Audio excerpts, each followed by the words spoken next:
Bem, pessoal, falar sobre os riscos de nódulos da tireoide, né? Por que acontece, o que é que acontece, quando você deve se preocupar, né? Por que eles são tão comuns, né? Então, a tireoide é uma glândula, né? Que está aqui na nossa região da gente do pescoço, né? E vira e mexe, a pessoa fica preocupada porque notou algum nódulo, viu alguma massa crescendo, né? Ou o médico pediu um ultrassom porque notou alguma coisa diferente nos hormônios e tal e encontrou o nódulo da tireoide. Em primeiro lugar, saiba que esses nódulos são muito comuns. Tem trabalhos colocando que mais de 15, 20% da população pode ter nódulo de tireoide, né? Desses nódulos todos, né, quem tem um nódulo é uma grande minoria que são cânceres, né? Chega da ordem de 5% dos nódulos ter algum tipo mais grave. Mas, mesmo assim, não dá para a gente deixar para lá.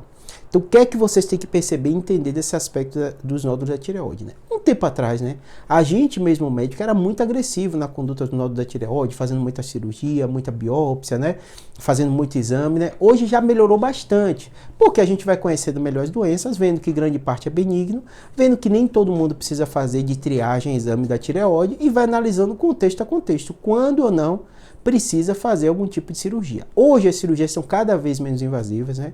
Muitas cirurgias são basicamente ultrassom com a punção para ver se aquele nódulo é benigno ou não é benigno, com baixíssimo risco. Toda cirurgia tem risco, mas a tecnologia aumenta, a segurança da gente aumenta, a qualidade dos procedimentos melhora e o risco hoje numa punção da tireoide, até numa cirurgia de tireoide é baixo, né?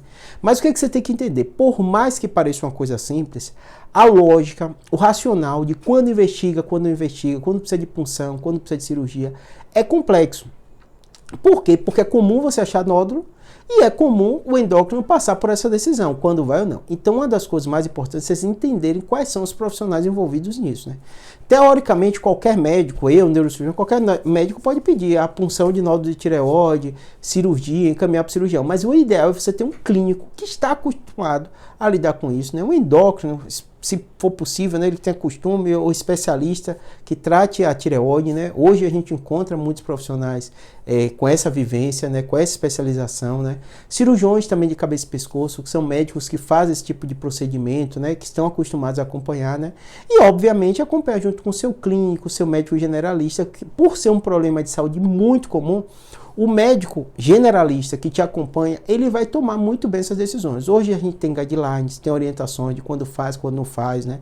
Quais são os níveis que tem que estar o hormônio da tireoide, né? Quando você faz a investigação, quando precisa repor. Saiba que é um problema de saúde, né? O hipotireoidismo, né? O hiper também, muito comum.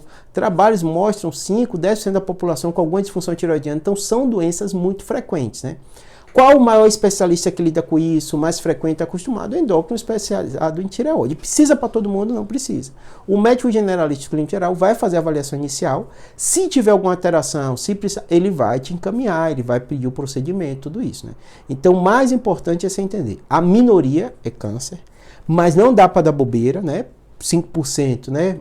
Muita gente jovem tem aparecido nódulo de tireoide e saber que o mais difícil, o mais complexo é justamente as decisões. Quem vai precisar ou não fazer exame, se encontra o nódulo, se vai ou não precisar de punção, se vai ou não precisar de cirurgia, essas decisões realmente são com o médico que está acostumado a lidar com isso. A avaliação inicial, acompanhamento e tal, o seu médico generalista vai fazer bem quando precisa ou não de exame, tá bom? Espero que tenha ajudado, abraço.